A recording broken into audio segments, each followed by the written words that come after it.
Salut à tous les amis, j'espère que vous allez bien et aujourd'hui petite vidéo un petit peu spéciale puisque aujourd'hui je vais dans une boutique qui propose des produits Disney. Elle vient d'ouvrir pas très loin de chez moi, donc si vous habitez proche de Disneyland Paris, je vais vous accompagner dans une boutique qui risque de vous plaire parce que elle vend des produits Disney, des produits geek, des produits Harry Potter, bref tout ce qui vous plaira si vous êtes fan de l'univers geek, Disney etc.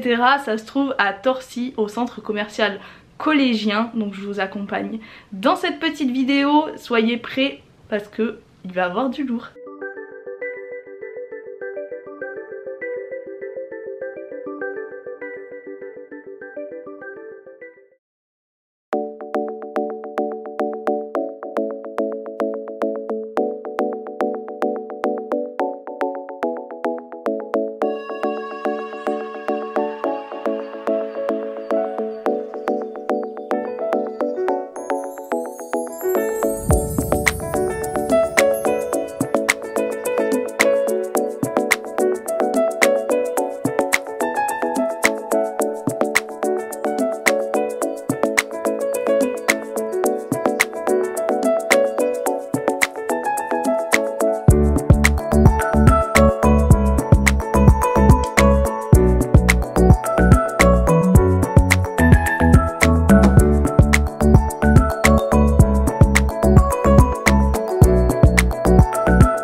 Bonjour, moi c'est Maëlys du repère des sorciers et du repère des geeks. Donc nous venons de réouvrir. Nous avons totalement redécoré les boutiques pour vous donner une expérience un peu plus intense au niveau du monde d'Harry Potter et du monde des geeks. Donc ici vous êtes au repère des sorciers. Donc du coup on a essayé de marquer le plus possible tous les fans. Donc on a travaillé vraiment sur les détails. Comme vous pouvez voir derrière moi, donc on a le mur de Mandragore qui fait un peu salle de classe, voilà, de botanique et de potions. Au niveau des hauteurs, on a mis les lutins de Cornouailles pour recréer un petit peu la scène comme dans le 2, quand les lutins sont figés. Pareil pour le podium au centre, on a travaillé pour mettre en valeur chaque maison et chaque tenue que vous pouvez recréer avec les vêtements qu'on vend. On a également le mur de baguettes, évidemment avec toutes les baguettes de tous les personnages. Et pareil, une caisse avec beaucoup de détails qui rappelle l'univers Harry Potter et Animaux Fantastiques. Du coup, vous retrouverez aussi toutes les figurines pop. Donc il y a des nouveautés comme aussi des pop qui sont revenus en vente, comme les collections de Sirius Black qui étaient sorties il y a quelques années, qui sont revenues. Vous avez les pop géantes aussi, donc là vous avez Edwige et Voldemort. Et vous avez aussi les figurines de tout ce qui est Noble Collection. On a tous les produits Noble Collection sur Harry Potter. Est-ce que tu as un article que tu aimerais nous présenter, celui ton coup de cœur? Voilà, celui qui vient de sortir peut-être, que c'est un coup de cœur pour toi. Mon coup de cœur, alors oui, ce qui vient de sortir, ouais, c'est mon plus gros coup de cœur. On est sur de l'alimentaire, précisément les boissons. C'est une exclusivité sur le repère, vous trouverez ça nulle part ailleurs, ça c'est sûr. Et en fait, c'est des nouvelles boissons qui sont magiques. Quand vous les secouez, il y a un effet potion magique en fait. Ah, c'est trop beau. Elles sont magnifiques. Elles sont magnifiques et en plus elles sont super bonnes. Ah ouais. Il y a différents goûts. Donc là vous avez menthe, fraise, cassis et pêche. Elles sont beaucoup moins sucrées que les bières au beurre, si jamais vous avez déjà goûté les bières au beurre. Mais du coup, en plus d'être très belles esthétiquement, elles sont super bonnes. Mais moi, j'oserais même pas les boire en fait. C'est ça en fait, on a hésité. Nous on s'est dit, il faut quand même qu'on les goûte pour voir, mais c'est vrai que esthétiquement, elles sont super belles. Donc du coup, ta boutique Harry Potter est ouverte depuis quelques temps, mais pourquoi ça t'est venu à l'idée d'ouvrir une boutique geek, Disney, Alors, du coup, Star Wars? On avait un petit rayon du coup qui était tout autour de Disney, Marvel, Star Wars, etc. Et on s'est dit que ça serait bien d'ouvrir du coup une boutique dédiée à tout ça pour faire plaisir aux autres fans. Parce que généralement on est fan d'Harry Potter, mais on peut être fan de plein d'autres choses aussi. Donc du coup voilà, on a voulu proposer plus de choses. On a les Launchfly qui sont assez rares à trouver à part sur internet. Donc beaucoup de Launchfly Disney. On a les peluches aussi, des peluches que vous ne retrouverez pas forcément sur le parc par exemple ou dans les Disney Store. Donc ça c'est hyper intéressant. Et encore une fois on essaie de toucher tout le monde. On a des produits qui sont plus visés pour les adultes, d'autres pour les enfants. Tu as des petites animations dans ta boutique, dans votre boutique du coup, parce que vous êtes combien du coup qui gère? Maintenant du coup on est une équipe de 6. Donc on est sur les 2 boutiques. Il y a des animations dans les 2 boutiques. Dans le repère des sorciers, on a gardé la coupe des 4 maisons. Donc en fait, tous les mois, on pose des questions donc, aux clients et ils font gagner des points ou ils en font perdre, ça arrive aussi. Et en fonction de la maison gagnante, donc on a les sabliers exactement comme dans les Ah voilà, c'est ce que je me demandais, à quoi ça servait justement. C'est nos sabliers et en fait, tous les mois, on met à l'honneur la maison qui a gagné. Donc là, c'était avant le confinement, c'était Serdaigle les vainqueurs. Là, je crois que Serpentard et Gryffondor sont bien partis dans la course, donc on va voir ça. Et pour le côté donc, du repère des geeks, on vous propose de venir nous battre sur des jeux vidéo vintage. Il n'y aura pas que du vintage, mais là pour l'instant on est sur la Nintendo 64 avec Mario Kart. Donc vous pouvez essayer de venir nous battre et vous serez mise à l'honneur si vous allez arriver à être numéro 1 en fait. D'accord. Est-ce que c'est l'écran qui a à la caisse? C'est ça exactement. Ah oui, c'est ce que je me disais. C'est la cathodique qui est en caisse. Donc vous pouvez venir jouer le lundi, mardi, jeudi, vendredi. Le mercredi, samedi c'est trop compliqué, il y a beaucoup de monde. Mais vous voilà, c'est le défi qu'on vous lance, c'est de venir nous battre. Donc on est vraiment juste à côté de Disney, donc on est au centre commercial B2, donc à Torcy. Et c'est tout simple de nous trouver, donc on est dans les 2 boutiques sont pratiquement côte à côte, il n'y a pas de grande différence. Et voilà, vous êtes les bienvenus. Il n'y a rien qui m'échappe au choix à Poudlard, chez nous. Alors, pose-moi sur ta tête pour connaître ta mémoire.